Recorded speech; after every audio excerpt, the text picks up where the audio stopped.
প্রণাম মহাকাল স্বামীজি মহারাজ।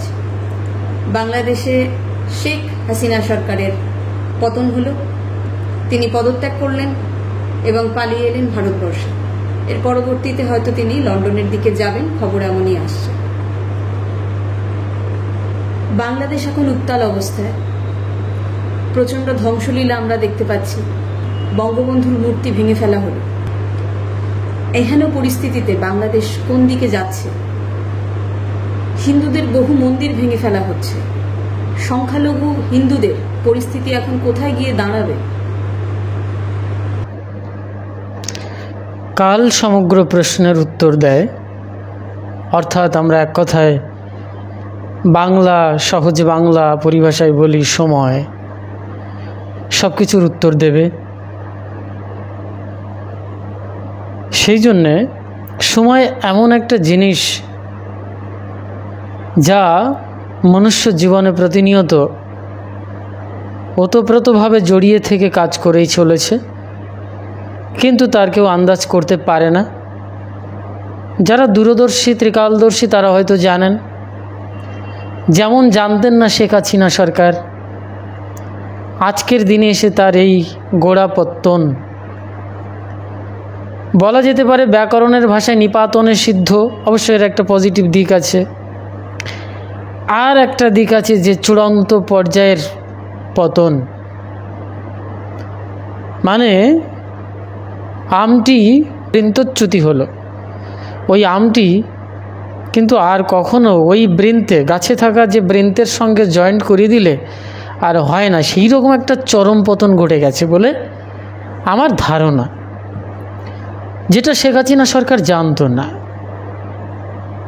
আমি এই প্রসঙ্গতে একটি কথা বলবো। সম্প্রতি সংবাদ মাধ্যমে দেখলাম ও দেশের একজন নোবেল বিজয়ী বিখ্যাত ব্যক্তি ডক্টর মোহাম্মদ ইউনুস সাহেব, তো তাকে অন্তর্বর্তীকালীন উপদেষ্টা সরকার হিসেবে ঘোষণা করা হয়েছে। আগামী দিনের ইলেকশনে করবার জন্যে, সঠিকভাবে সেই দেশ পরিচালনা করবার জন্যে তাকে উপদেষ্টা করা হয়েছে।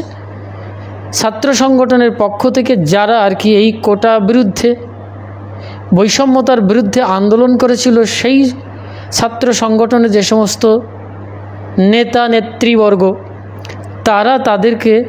তারা এই মোহাম্মদ ইউনুস সাহেবকে, ডক্টর মোহাম্মদ ইউনুস সাহেবকে উপদেষ্টা হিসেবে তারা মনোনীত করেছে এবং চেয়েছে প্রাণপণে যে আপনি দায়িত্ব নিন। একটা সময় উনি দায়িত্ব নিতে চাননি।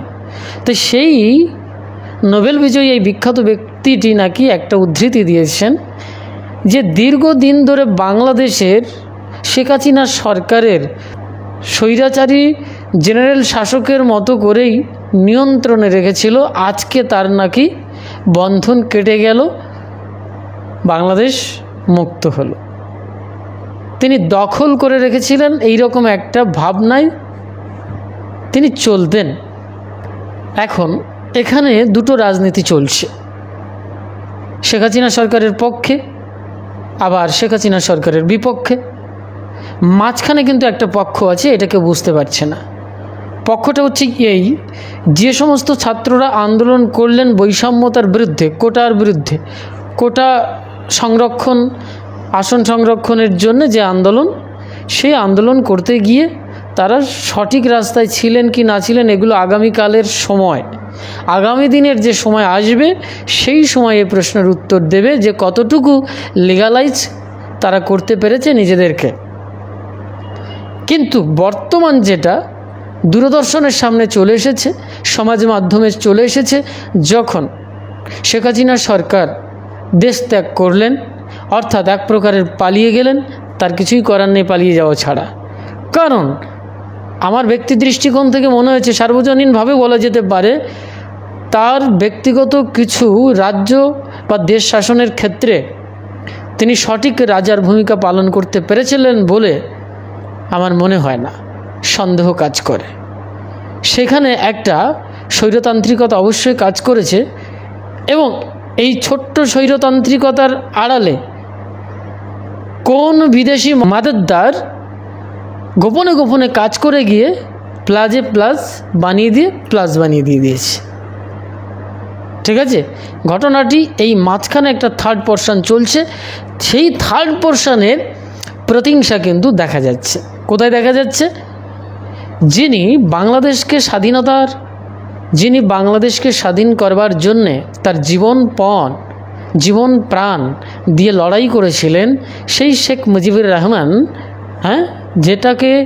যাকে বলা হয় বাংলাদেশের জাতির জনক, জাতির পিতা, তার এত দশক পরে এসেও, স্বাধীনতার এত দশক পরে এসেও তার স্ট্যাচুর মাথার উপরে উঠে, ঘাড়ের উপরে উঠে, হাতের উপরে উঠে ছিন্ন বিচ্ছিন্ন করে দিল, ভেঙে ভাঙচুর করে শেষ করে দিয়েছে। একটা বিকৃত বানরের মতো রূপ দেখা যাচ্ছে আজকে সেই স্ট্যাচুটা।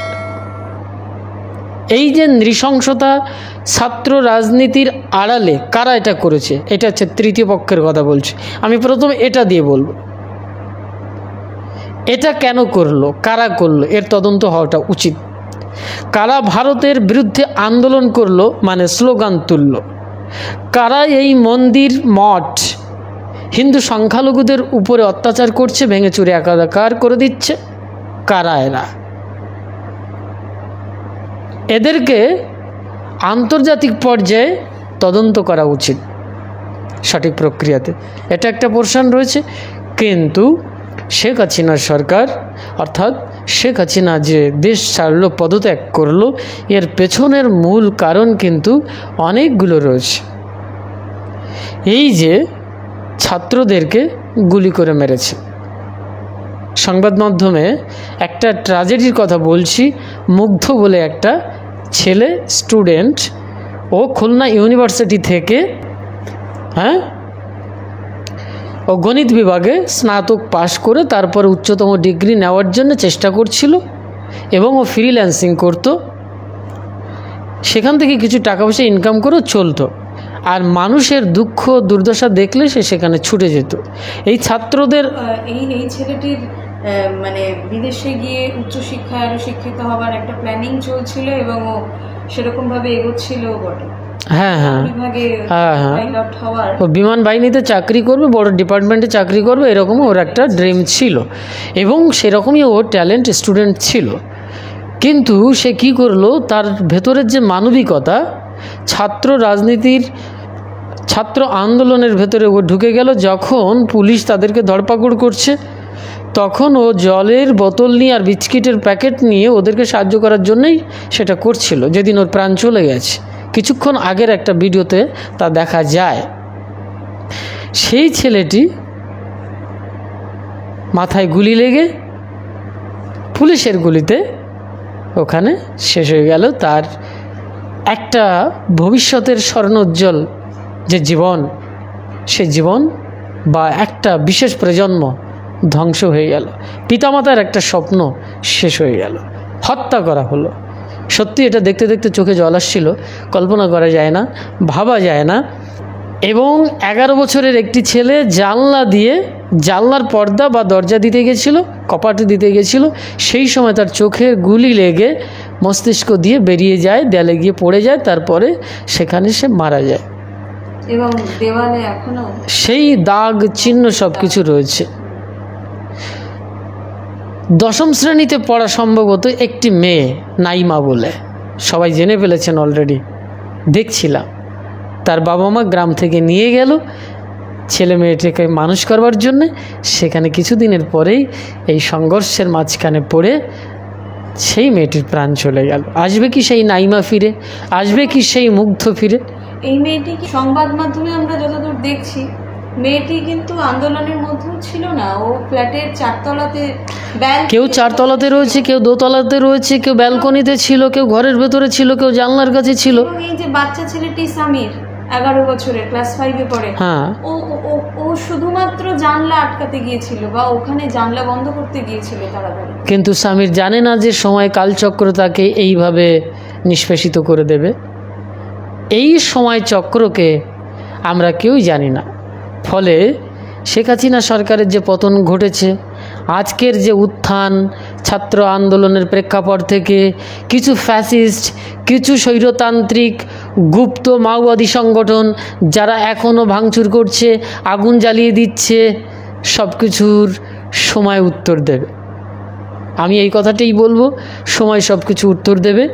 এবং এর পাশাপাশি যারা সত্যিকারের দেশের শান্তি প্রতিষ্ঠা করতে চান তারা শান্ত হয়ে যান। অনেক তথ্য দিলেই তথ্য দেওয়া যাবে, অনেক কথা বললেই বলা যাবে, কিন্তু মূল কথা হচ্ছে যে শেখ হাসিনা সরকার যেমন জানতেন না, ঠিক আছে, ঠিক তেমনি আজকের যে প্রজন্ম, আজকের যে খেলা চলছে, আজকের যে ভাঙচুর, আজকের যে অগ্নিগর্ভ অবস্থা বাংলাদেশের, আজকের যে স্বৈরতান্ত্রিকতা, এর সব কিছুর কিন্তু একটা সময়ের কাছে তাকে উত্তর দিতেই হবে, বা সময় তাকে উত্তর দিয়ে দেবে, জবাব এমন করে দিয়ে দেবে না, তখন বুঝতে পারবে। তবে মাঝখানে পড়ে হিন্দু সংখ্যালঘুর কথা বলা হচ্ছিল, সেখানে কিছু মন্দির ভেঙে ফেলা হয়েছে চট্টগ্রাম, বিভিন্ন জায়গায়, না ও মন্দির ছাড়া আরও অনেক জায়গায় হয়েছে, কয়েকটা জায়গায় হয়েছে। কিন্তু এর মাঝখানে আবার একটা সুসংবাদ এসছে, আমরা দেখতে পেয়েছি সেখানে মসজিদ থেকে পর্যন্ত মাইকিং করা হয়েছে, মুসলিমরা হিন্দুদের সঙ্গে থেকে তাদের মন্দির পাহারা দিচ্ছে সারা রাত্রি জেগে। এরকম কয়েকটা জায়গায় চিত্রপট উঠে এসছে। জানি না এর অন্তরালে কী আছে বা এর বাইরে কী আছে, সব কিছু একটা ধোঁয়াশা কুজ্ঝটিকার মতো রহস্যপূর্ণ। আমরা এক্ষুনি যদি কোনো অপিনিয়ন দেই, কোনো মতামত প্রদান করি, সেটা কতটুকু 100% সত্য হবে বলা খুব কঠিন। কেউ কেউ বলছেন, কেউ কেউ তথ্য দিচ্ছেন ঐতিহাসিকভাবে, গুপ্ত তথ্যের মাধ্যম দিয়ে বলছেন যে এখানে সরাসরি আমেরিকার হাত রয়েছে, কেউ বলছেন চায়নার হাত রয়েছে। অথচ আমেরিকা এবং চায়না দুটো কিন্তু বিপরীতমুখী মেরু, ঠিক আছে, কিন্তু এখানে এটা বলছে। এর অন্তরালে যে কি রয়েছে, শেখ হাসিনা সরকারের মনে কি ছিল দীর্ঘ 15 বছরের এই রাজত্বে, 15 বছরের এই সময়কালীন সময়ে তিনি কি করেছিলেন, তার কিন্তু পুঙ্খানুপুঙ্খ বিচার অবশ্যই আজকে সময় দিয়েছে, এবং আগামী দিনে তাকে আরও সেই সঠিক প্রশ্নের উত্তর তাকে দিতে হবে। কিন্তু মুশকিলটা হচ্ছে তৃতীয় পক্ষের এখানে কিন্তু সমস্যাটা তৈরি হচ্ছে, যেমন হিন্দু সংখ্যালঘু, ঠিক আছে, এখানে কিছু ভালো ছেলেমেয়েরা, সাধারণ জনগণ তারা মারা গেছে। আমার কাছে এরকমও রিপোর্ট এসছে, বা আমি এরকম দেখেছি বা জানতে পেরেছি, একজন ভদ্রমহিলার হাজব্যান্ড, সে বিদেশে যাওয়ার জন্য অ্যাপিল করছিল, তার পাসপোর্ট ছিঁড়ে ফেলেছে, তাকে মারা হয়েছে, তার মাকে পর্যন্ত মেরেছে। এটা কি? সুতরাং আমরা যদি সঠিক বিচার বিশ্লেষণ করি, তাহলে কিন্তু অনেক জায়গায় অনেক অস্পষ্টতা রয়ে যাচ্ছে। আজকে শিল্পী, গায়ক, দেশের সমগ্র মানুষ নাকি বলছে খুশি, আমরা মুক্ত হলাম, দ্বিতীয়বার স্বাধীন হলাম। এই দ্বিতীয় স্বাধীনতার অন্তরালে আর কি কোনো গল্প আছে? 1971 সালের যে পাকিস্তানের যে স্বৈরাচারী যে নির্যাতন, 1971 সাল স্বাধীন হওয়ার আগে সেই যে কালো রাত্রির কথা, সে তো কেউ ভুলে যায়নি। তারপরে 1975 সালের যে 15ই আগস্ট শেখ মুজিবুর রহমানকে যেভাবে হত্যা করা হয়েছিল, তার ফ্যামিলিকে যে হত্যা করা হয়েছিল, আজকের তার একটা সিম্বলিক ব্যাপার কিন্তু প্রকাশ্যে কিন্তু দেখা গেল এত বছর পরে এসেও। সুতরাং সবটাই কিন্তু একটা অদ্ভুত ধোঁয়াশায় চলছে। এটা কি সেই সুদীর্ঘ কাল থেকে পুষে রাখা একটা স্বপ্নের মতো, যে ধ্বংস শেষ হইয়াও হইল না শেষ? রবি ঠাকুরের একটা কথাই আছে। তাই সেই 1975 সালে শেষ হইয়াও হইল না শেষ, তার কি নিপাতন সিদ্ধ আজকে হলো নাকি? এই 15 বছরের ভেতরে শেখ মুজিবুর রহমানের যে পুত্রী অর্থাৎ কন্যা শেখ হাসিনা সরকারের নৈতিক চরিত্রের কি কোনো বিক্ষিপ্ত অবস্থায় এসেছিল?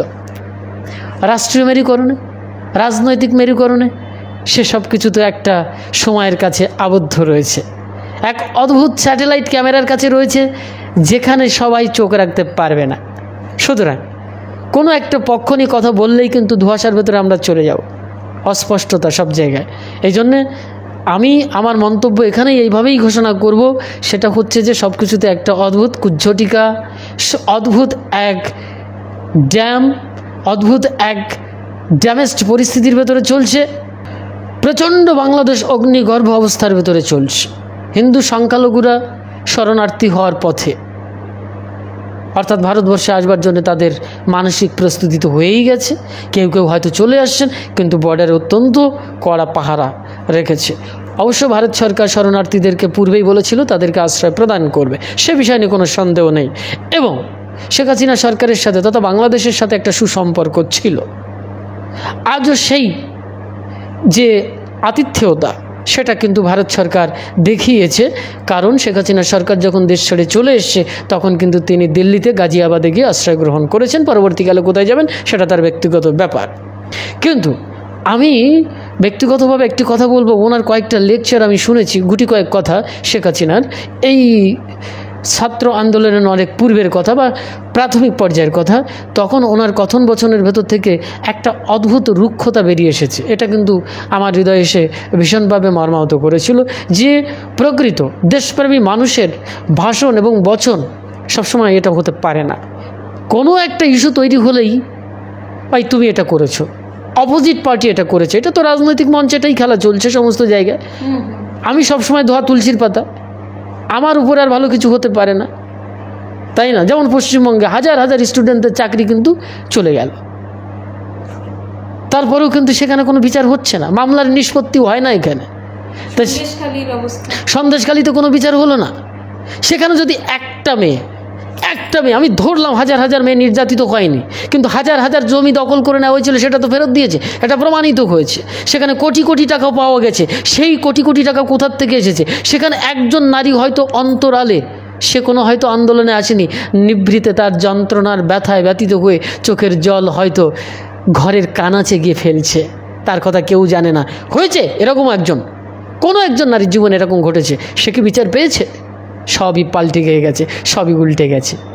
সুতরাং এক অদ্ভুত আমরা পৈশাচিকতার, রাজনৈতিক পৈশাচিকতার অন্তরালে চলছে, যেখানে শুধুই ধোঁয়াশা। কেউ হয়তো আমার বুকে আলিঙ্গন করছে, কিন্তু তার ভেতরে এক অদ্ভুত স্বার্থান্বেষিতা আছে, ছলনা আছে, শূর্পণখার মতো। সুতরাং এই যে ছাত্র আন্দোলন, এই যে শেখ হাসিনার পতন, এই যে শেখ হাসিনার সরকার, সমস্ত কিছু পক্ষ বিপক্ষ নির্দলীয় যা কিছু বলছি আমি বলবো যে এখানে সময় একমাত্র উত্তর দেবে সঠিক কে এবং কি। আর বর্তমান প্রেক্ষাপটে কিন্তু আমি বলবো সবটাই কিন্তু ধোঁয়াশা।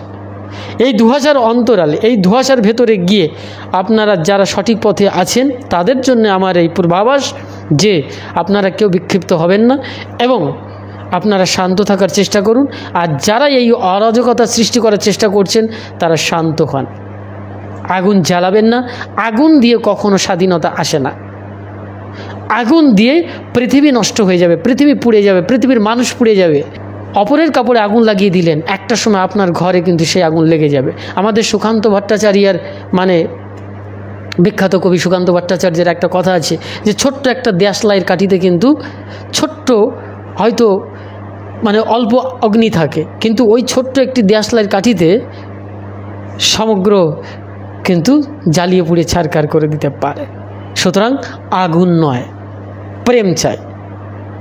আন্দোলনের নামে স্বৈরতান্ত্রিকতা নয়, প্রজাতান্ত্রিকতা, গণতান্ত্রিকতা আর দেশের সম্পদকে রক্ষা করা।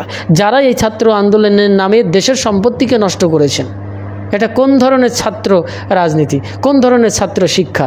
এই ছাত্রের ভেতরে কি এইটুকু শিক্ষা নেই যে এটা দেশের সম্পত্তি? ট্রেন স্টেশন, বিভিন্ন প্ল্যাটফর্ম, জাতীয় সম্পত্তি, জাতীয় সম্পদ, গণভবন, এগুলো তো শেখ হাসিনা সরকারের নয়, শেখ হাসিনার তৈরি করা জিনিস নয়। এটা যে সরকার ক্ষমতায় আসবে সে ওখানে বসতে পারবে। এটা জনগণের টাকা দিয়েই তৈরি হয়েছে, আপনার আমার টাকা দিয়েই তৈরি হয়েছে। বাংলাদেশের যে সমস্ত জনগণ রয়েছে তাদের টাকাই এই সমস্ত তৈরি হয়েছে, এটা তো তাদেরই সম্পত্তি। তাহলে এই ছাত্রদের ভেতরে এইটুকু শিক্ষা নেই যে এই সম্পত্তিটা দেশের জনগণের, আমরা এটা ধ্বংস কেন করব? আমরা পতন চেয়েছি বা পদত্যাগ করাতে চাইছি বা ক্ষমা চাইতে বলেছি, সেটা শেখ হাসিনা সরকারকে, সে করেছে, ব্যাস।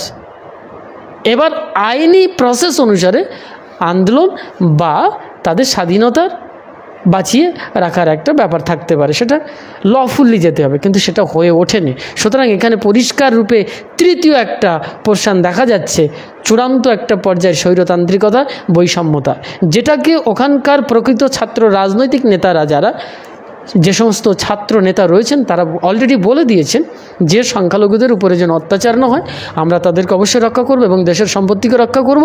আর যারা ছাত্র আন্দোলনের ভেতরে প্রবেশ করে পৈশাচিকতা, স্বৈরতান্ত্রিকতা এবং ফ্যাসিস্ট তাদের যে নীতি, দুর্নীতি পদ্ধতি চালিয়ে যাচ্ছে, অরাজকতা এবং অগ্নিগর্ভ অবস্থা সৃষ্টি করছে, জ্বালিয়ে ছারখার করে দিচ্ছে, তাদের সঙ্গে আপোষে নয়, সতর্ক থাকার কথা বলছে। সুতরাং সব কিছু মিলেই কিন্তু একটা পরিষ্কার আগামী সময়ের উত্তর দেবে, যখন ইলেকশন আসবে, কোন দল ক্ষমতা আসছে এবং আগামী 5 বছর সেই সরকার কি করবে, দেশের জন্য শান্তি প্রতিষ্ঠা করবে কিনা, দেশের জনগণের জন্য শান্তি প্রতিষ্ঠা করবে কিনা, তখন প্রকৃত বোঝা যাবে যে আজকের যে আন্দোলনের রূপরেখা, তখন বোঝা যাবে আজকের রূপরেখা আজকের রূপরেখা নয়, আজকের এই দ্বিতীয় স্বাধীনতা নয় বাংলাদেশের। যারা মনে করছেন আমরা মুক্ত হয়েছি, সেটা আগামী সরকার গঠিত হওয়ার পরে সে 5 বছর ধরে কি করবে তখন বোঝা যাবে। সুতরাং সময় উত্তর দেবে। এই কথা বলেই আমি আমার এই মন্তব্যটা আমি অবশ্যই ইতি টানতে পারি, আর আমার কাছে মনে হয়েছে এটা যথোপযুক্ত।